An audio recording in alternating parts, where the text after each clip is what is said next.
Thank you, Ciarán. I welcome this debate on the worsening Brexit crisis and the bill to address the key areas in the case of a no-deal scenario.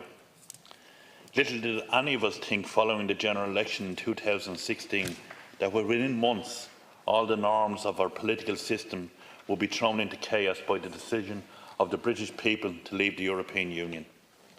The triggering of Article 50 and the 2 years of negotiation has been the dark shadow behind all our attempts to build a better Ireland for all our people and to ensure that our recovering economy benefits all parts of our nation. For over 2 years, members of this House have been responsible and have allowed negotiations between the EU and the United Kingdom to proceed without interruption. However, we all have looked at the unfolding mess that is in the United Kingdom's political response with growing horror as the prospect of a no deal has become a plausible conclusion. What does no deal mean to my constituency of Wicklow? Why is all this energy and focus being brought to bear on ensuring a managed Brexit, if indeed there is to be a Brexit at all? Firstly, as a hotelier in Glendalough, I know what a hard border and a troubled relationship with the UK means to our tourism sector. I remember my father working in the hotel in Glendalough when the bombs and the chaos of Northern Ireland was at its peak in the late 70s. Up to the Troubles, Glendalough was a favourite destination for international tourists and British visitors due to its iconic nature of the site and the beauty of the landscape. When the bombs and the bullets began to fly, this business disappeared. For most people in the United Kingdom and across the world, Ireland was a no-go area. In fact, they believed Ireland was at war. The effects of that border and the troubles on our business was dramatic and prolonged, and slowed down the growth of our brand and our destination, and indeed the whole tourism sector for decades. In the last 2 decades of peace has allowed the Irish tourism sector to show its true potential, and we can't underestimate the value of tourism brings, specifically to our rural Ireland, and anything that changes this will have a detrimental effect on the tourism industry. Regretfully, my father never got to see the end of the Troubles and the rebuilding of relationships between the people of these islands.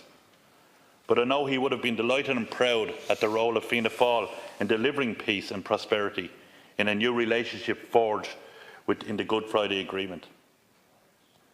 In business terms, visitors from the United Kingdom would make up nearly a third of those who visit Glendalough and indeed the wider area of the Garden County of Wicklow.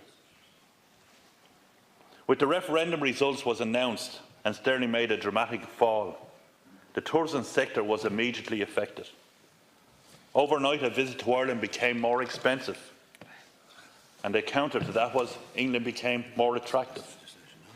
The impact of no deal on sterling and the euro will be extremely negative. For hotels engaged in the coach tour business, it is very difficult to predict the extent of the damage. But damage there will be. As of yet, I have not heard from Minister Ross what his plans are in this most important area. Rosslare and Dublin Port are key entry points for coach tours and tourists that visit Wicklow. Where are the plans to ensure that Wicklow's tourism industry, which is vital to our economy and society, is protected? The other essential element of the economic profile of Wicklow is the agribusiness. Our agribusiness exports to the UK market are well known, and indeed the use of the land bridge to get our high-quality agri-foods to our EU partners on mainland Europe is also well known. Farm families in Wicklow, agri-food industries, Wicklow artisans, food and drink producers in Wicklow are all in danger in a no-deal Brexit. The very viability of their business models are being threatened by the damage to trade from a chaotic Brexit. As a businessman, I know how long it takes to plan the growth and investment future of any enterprise. All business models and all investment decisions taken require degrees of certainty in various areas such as finance, tax policies, logistics and supply lines. and currency differentials. No business can make significant investment decisions which involve the United Kingdom while the current Brexit process remains a complete shambles. I have business owners coming into my office reporting this and asking for predictions.